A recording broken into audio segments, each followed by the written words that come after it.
Hello house lovers, and is that not the best packed skip that you have ever seen? Yes, let's talk about waste, baby. Let's talk about you and me. And all the fabulous things you can do to reduce your footprint during your renovation. House lovers, yes, it is crunch time for recycling because today is the day I am taking all of my copper to the recycler. I know you've been following religiously and noticing that there is a lot of copper piping throughout the house. Everything, the gas, the central heating was all copper piping, which is great.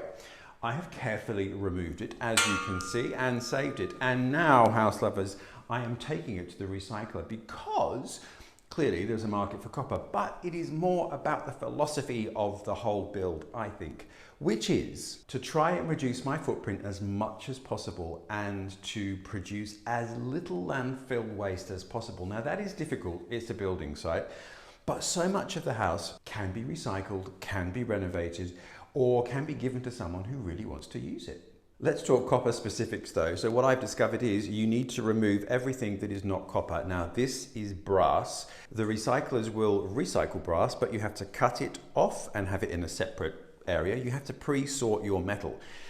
Pre-sorting it means that you actually get more for it because the recycler doesn't have to do it and they won't charge you for it. You then have to sort copper piping that has been painted like this into a separate pile. And then we have our pure copper, which goes in another pile, all of which the recyclers then weigh and give you money per kilo. Can you believe it? So I will have bun money for the week from all my copper piping. Here I am, car full of copper.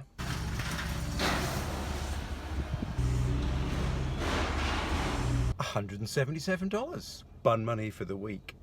And house lovers, talking of landfill, there is my skip. Yes, I have done my best to reduce the amount of waste that goes into the skip, but some things just have to. I take comfort in the fact that most of it is organic. It's largely just timber and bricks and rubble. So going into landfill, it will eventually with time break down. There are not that many plastics in there because, house lovers, I have been very diligent in separating plastics and metals and getting them recycled or finding other purposes for them. But I do feel I need to share with you, house lovers, the joy of a well-packed skip and how to do it. I think packing a skip well is a lot like packing for a hand luggage only journey. And this is how you do it. How to fill a skip in 1, 2, 3 easy steps, I don't know.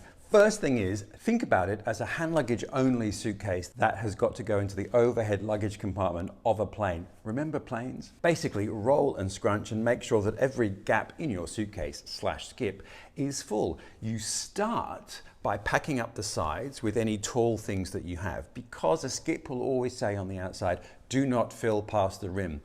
So you can cheat a little bit by putting large boards towards the back and the front and the sides so that you actually give yourself another couple of centimeters clearance.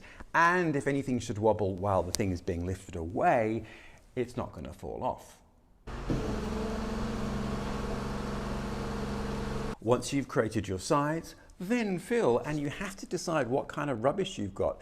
So don't just shove things in and throw it in. You've kind of got to place everything. So can you believe that I carefully placed all of the rubbish in there?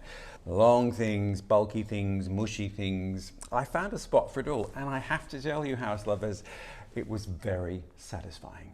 Genius packing, even if I do say so myself. There is not an ounce of room left in that skip. I love packing suitcases, skips, so it gave me great pleasure.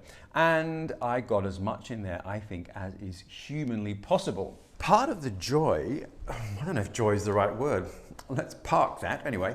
Part of the process of doing all this has been, I am preparing the way for the builders to come, and I have saved us money in the process by clearing out all of the old partitions and kitchens and bathrooms and things that no one wants to have to deal with. And because I'm doing it, I've been able to take my time in the removal of things like sinks and old lavatories and wire and copper and fluoro tubes to make sure that I can recycle them and repurpose them. Because if we had just got builders to do all this, then firstly, they'd be charging us a mozza for it. And secondly, bless them, to make it quick and easy, it all just gets ripped out and shoved and put straight into the skip and goes to landfill. So this process has been great because I have been able to take my time figuring out what to do with all the rubbish, but also get to know the house and feel the joy of stripping it back to its original state. And when we finally move in, I will have a sense of real accomplishment that I have done something. The reason that I am pondering all this and getting all nostalgic is that it is the first anniversary of my first video that I made about the wonderful Bonnecourt house. What I might actually do then is just review some of those old films and get a sense of what I have achieved with this house over the last year and where we are hopefully going to end up with it. There we are, house lovers, off to the copper recyclers I go, which is going to make me very happy. Thank you again for watching. I can't believe it's been a year since my first video. I am looking forward to reviewing them all, as I'm sure you are, and seeing just what I've achieved in this crazy year of 2020. My goodness me. Anyway, enough of that. We've all been through our roller coasters of emotion, and I'm going to deal with that by recycling copper. So thank you again for watching. Thank you for liking. Thank you for subscribing. And I hope before Christmas we can do a house visit to Julia's place. Julia is our architect, and that was the inspiration for getting her on board with this project because it is so beautiful. She's agreed we can do a visit. I'm hoping to do it next week, but we'll see. But on that note, take care wherever you are. I hope things are well in your neck of the woods, and I will see you next week.